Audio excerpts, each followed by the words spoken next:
سنن دارمی میں حدیث ہے، ابن مسعود رضی اللہ تعالیٰ عنہ کے پاس صحابی آتا ہے اور آ کر کہتا ہے مسجد نبوی میں ایک نیا کام ہو رہا ہے، تم بھی آ کر دیکھو اور بتاؤ وہ کیا کام ہے، ہم کریں یا نہ کریں۔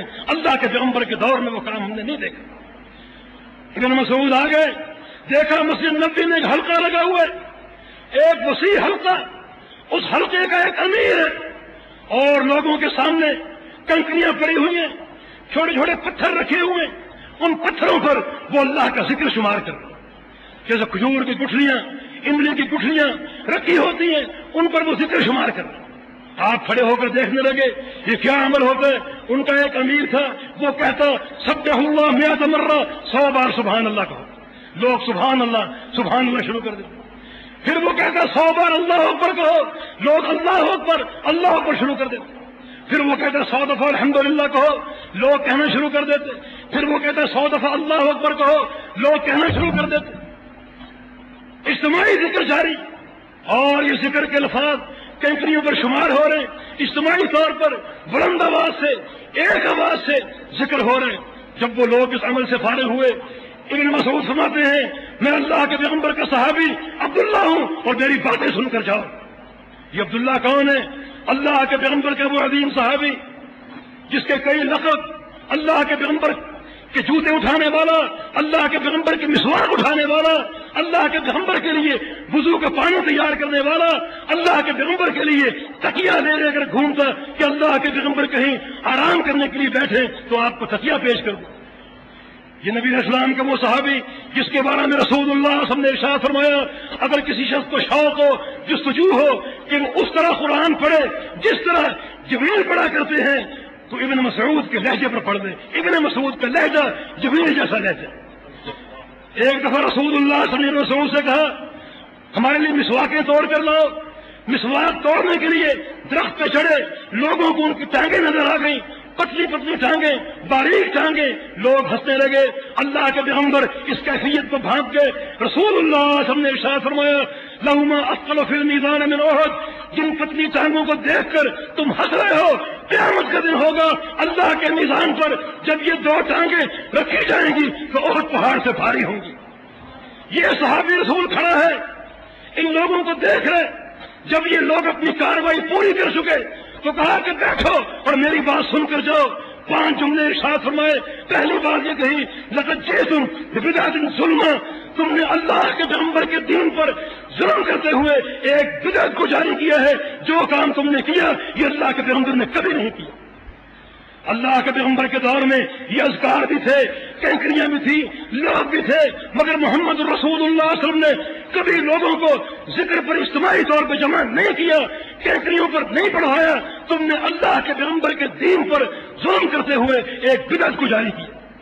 دوسری بات یہ کہی یا قوم ما اسرع حرکتکم، اے قوم تم کس قدر جلدی برباد ہو گئے، تم تباہ ہو گئے، کتنی جلدی برباد ہو گئے۔ ابھی تو اللہ کے پیغمبر کے جوتے موجود ہیں، اللہ کے پیغمبر کے کپڑے موجود ہیں، اللہ کے پیغمبر کے برتن موجود ہیں، اللہ کے پیغمبر کے صحابہ موجود ہیں، اور تم نے اس قدر تیزی سے گمراہی کے راستے کو اختیار کر لیا۔ ہاں یہ راستہ گمراہی کا، حالانکہ وہ ذکر کر رہے تھے لیکن طریقہ ذکر اللہ کے پیغمبر کے طریقے کے خلاف تھا، بدعت تھا۔ فرمایا کہ تم برباد ہو گئے۔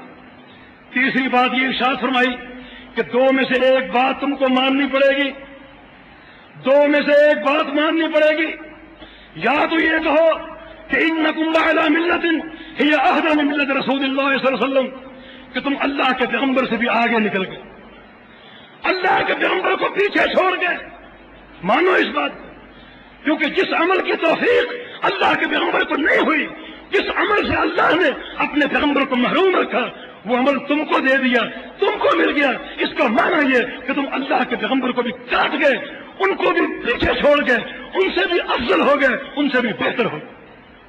مانو اس بات کا اقرار کرو۔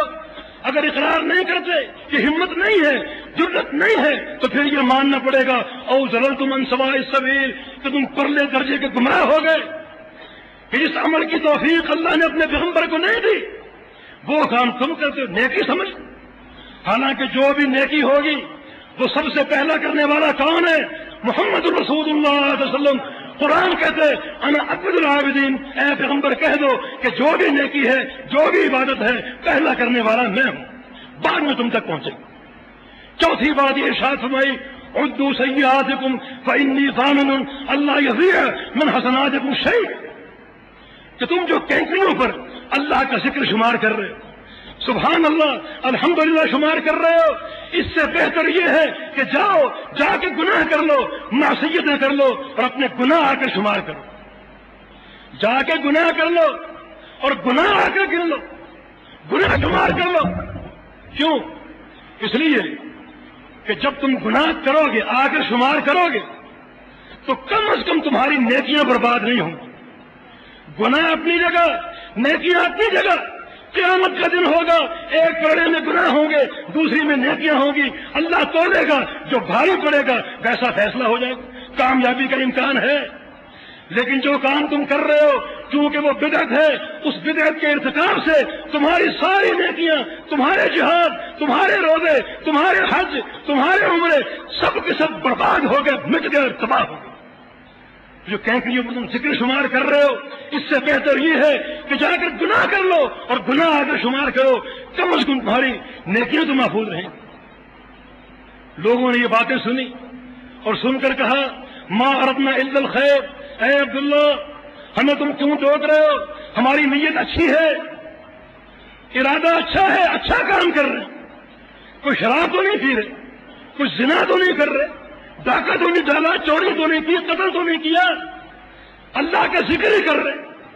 ابن مسعود نے فرمایا کم من مرید للخیر لن یدرکہ، یہ بات نوٹ کر لو کہ بہت سے لوگ نیک نیت ہوتے ہیں، اچھی نیت سے عمل کرتے ہیں، لیکن ان کے عمل کا ان کو ثواب نہیں ملتا، کیونکہ وہ عمل اللہ کے پیغمبر کے طریقے اور آپ کی سنت کے خلاف ہوتے۔ تمہیں اس عمل کا ثواب نہیں ملے گا، بلکہ تمہاری یہ بدعت تمہاری تمام نیکیوں کو برباد کر کے رکھے۔ لیکن لوگوں نے بات نہیں مانی، نصیحت قبول نہیں کی۔ بدعت کا انجام کیا ہوتا ہے؟ اس حدیث کا ایک راوی ابو سلمہ کہتا ہے کہ میں نے ان میں سے اکثر لوگوں کو دیکھا آگے چل کر وہ سب کے سب خارجی بن چکے تھے، سب کے سب خارجی بن چکے۔ جو کام بظاہر ایک چھوٹی سی بدعت سے شروع ہوا، بڑھتے بڑھتے کہاں تک پہنچا کہ سب کے سب خارجی بن گئے۔ یطاعنوننا یوم النہروان، ان میں سے اکثر کو دیکھا جنگ نہروان میں خارجیوں کے ساتھ مل کر اللہ کے پیغمبر کے صحابہ پر تیر برسا رہے، خارجی بن گئے۔ اور دنیا میں سب سے بدترین طبقہ خارجیوں، رسول اللہ صلی اللہ علیہ وسلم کا فرمان ہے الخوارج ہم کلاب النار، خارجی جہنم کے کتے ہوں گے۔ کتنا بدترین طبقہ، کتنا بدترین طبقہ۔ تو حقیقت یہ کہ بدعت کا انجام بڑا ہولناک ہے، اس کے مقابلے میں سنت کا راستہ، اتباع رسول کا راستہ بڑا کارگر اور گراں قدر راستہ۔